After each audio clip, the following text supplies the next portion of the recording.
के care class में आपका स्वागत है। तो आज हम करेंगे 10वीं क्लास के रासायनिक अभिक्रिया और समीकरण।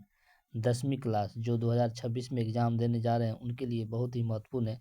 तो ध्यान से देखिए ये 2 नंबर में पूछेगा लघु उत्तरीय क्वेश्चन। तो कह रहा है लोहे की वस्तुओं को हम पेंट क्यों करते हैं। तो जब लोहा का जो वस्तु होता है इसको हम पेंट इसलिए करते हैं कि क्योंकि यह ऑक्सीजन से अभिक्रिया करके ये इस पर क्या होता है, जंग लग जाता है। इसीलिए हम क्या करते हैं, लोहे की वस्तु पर क्या करते हैं, हम पेंट करते हैं। लोहे की वस्तु को हम क्या करते हैं, पेंट करते हैं। पेंट करने से लोहे के पदार्थ का ऊपरी भाग क्या होता है, छुप जाता है। क्या होता है, छुप हो जाता है, जिससे वायु के साथ सीधे संपर्क में नहीं होता है, जिसके कारण उसमें जंग नहीं लगता है। इससे पेंट करने से हम लोहे के पदार्थ को जंग लगने से बचाते हैं। तो हम क्या लिखेंगे, लोहे की वस्तु को हम पेंट क्यों करते हैं, क्योंकि लोहा ऑक्सीजन से अभिक्रिया करके उस पर क्या करता है, अभिक्रिया कर लेता है, जिससे वह सीधे संपर्क में नहीं आता है, जिसके कारण हम क्या करते हैं, लोहे के ऊपर पेंट करते हैं। लोहे को जंग से बचाने के लिए हम उसके ऊपर पेंट का उपयोग करते हैं। अगर आप देखिए, तेल या वसा युक्त खाद्य पदार्थों को नाइट्रोजन युक्त से प्रभावित क्यों किया जाता है। तो देखिए, तेल या वसा युक्त खाद्य पदार्थों को वायुरोधी बर्तन में रखने से उपचयन की गति धीमी हो जाती है।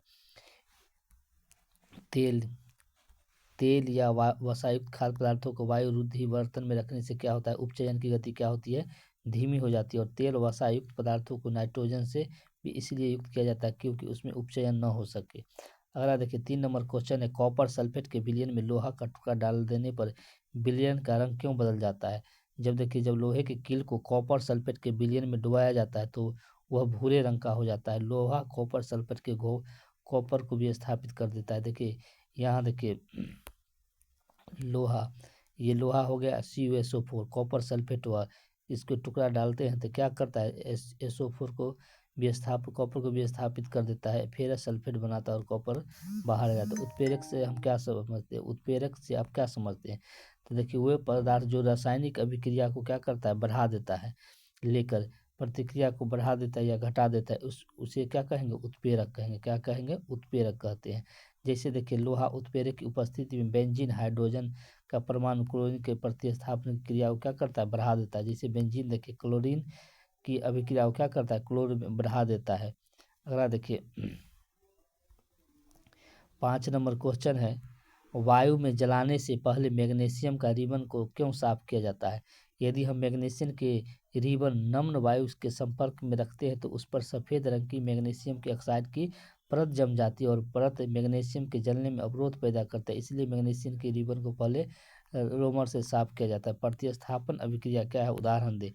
तो देखिए, प्रतिस्थापन अभिक्रिया क्या है, प्रतिस्थापन अभिक्रिया क्या है, वह रासायनिक अभिक्रिया जिसमें अधिक अभिक्रियाशील धातु अपने से कम अभिक्रियाशील धातु के यौगिक को विलयन को क्या करता है, अब विस्थापित कर देती है, उसे ही प्रतिस्थापित अभिक्रिया कहते हैं। जैसे देखिए, ये लोहा जो है कॉपर से अधिक क्रियाशील धातु है, तो कॉपर को क्या करता है, विस्थापित कर देता है और फेरस सल्फेट और बनता है और कॉपर प्राप्त होता है। Fe जो अधिक अभिक्रियाशील है कॉपर की अपेक्षा। तो यही क्या हो गया, प्रतिस्थापन अभिक्रिया। वियोजन अभिक्रिया से आप क्या समझते हैं।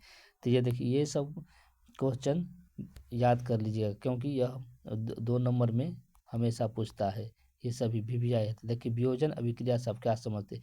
वियोजन अभिक्रिया एक बड़ा यौगिक टूटकर 2 या 2 से अधिक यौगिकों में परिणत हो जाता है।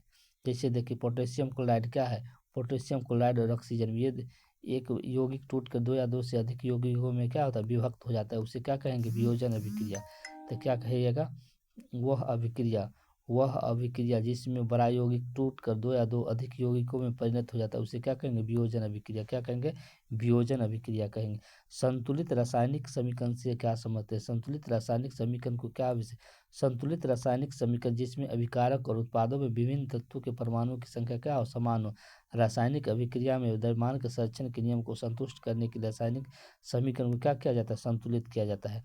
अगला देखिए, ऊष्माक्षेपी और ऊष्माशोषी अभिक्रिया क्या है। ऊष्माक्षेपी और ऊष्माशोषी अभिक्रिया क्या है। ऊष्माक्षेपी अभिक्रिया वह ऐसी अभिक्रिया जिसमें ऊष्मा निकलती है उसे ऊष्माक्षेपी अभिक्रिया कहते हैं। तो क्या लिखेंगे, वह अभिक्रिया जिसमें क्या होता है ऊष्मा निकलती है उसे ऊष्माक्षेपी अभिक्रिया कहते हैं। जैसे मीथेन की दहन की अभिक्रिया होती है तो ऊष्माक्षेपी, जैसे मीथेन को ऑक्सीजन के उपस्थिति में जलाते हैं तो कार्बन डाइऑक्साइड, जल और ऊर्जा का निर्माण होता है, यानी कि इसमें ऊर्जा का ऊष्मा का निष्कर्षण बाहर निकलता है, इसलिए ऊष्माक्षेपी अभिक्रिया कहते हैं। तो ऊष्माक्षेपी अभिक्रिया क्या है, वह अभिक्रिया जिसमें ऊष्मा का निष्कासन यानी निकलता है उसे ऊष्माक्षेपी अभिक्रिया। जैसे लिखेंगे उदाहरण में, मीथेन की दहन की अभिक्रिया के फलस्वरूप क्या ऊष्मा का निर्माण होता है, ऊष्मा शोषी अभिक्रिया। वह अभिक्रिया जिसमें ऊष्मा का अवशोषण होता है उसे क्या कहेंगे, ऊष्मा शोषी अभिक्रिया। जैसे बेरियम डाइऑक्साइड और अमोनियम थाइऑक्साइड की अभिक्रिया ऊष्मा शोषी अभिक्रिया है। अगला देखिए 10 नंबर क्वेश्चन कर रहा है, अवक्षेपण अभिक्रिया से आप क्या समझते हैं, उदाहरण देकर समझाए। जब दो विलयन को मिलाया जाता है तो उनकी अभिक्रिया से श्वेत रंग का एक पदार्थ का निर्माण होता है जो जल में क्या होता है, विलय और विलय होता है। ऐसे ही विलय पदार्थ को क्या कहते हैं, अवक्षेप कहते हैं। यह अवक्षेपण का निर्माण करता है, इसलिए अवक्षेपण अभिक्रिया कहते हैं। श्वसन को हम ऊष्माक्षेपी अभिक्रिया क्यों कहते हैं, क्योंकि हमें जीवित रहने के लिए ऊर्जा की आवश्यकता होती है और हमें भोजन मिलती है जिसे हम खाते हैं। भोजन के दौरान जब भोजन सरल पदार्थ टूट जाता है तो उदाहरण के लिए चावल, आलू, कार्बोहाइड्रेट आदि टूटकर ग्लूकोज बनाते हैं। ग्लूकोज हमारे शरीर के ऑक्सीजन में संयोग करता है और यह अभिक्रिया निःशोषण कहलाता है।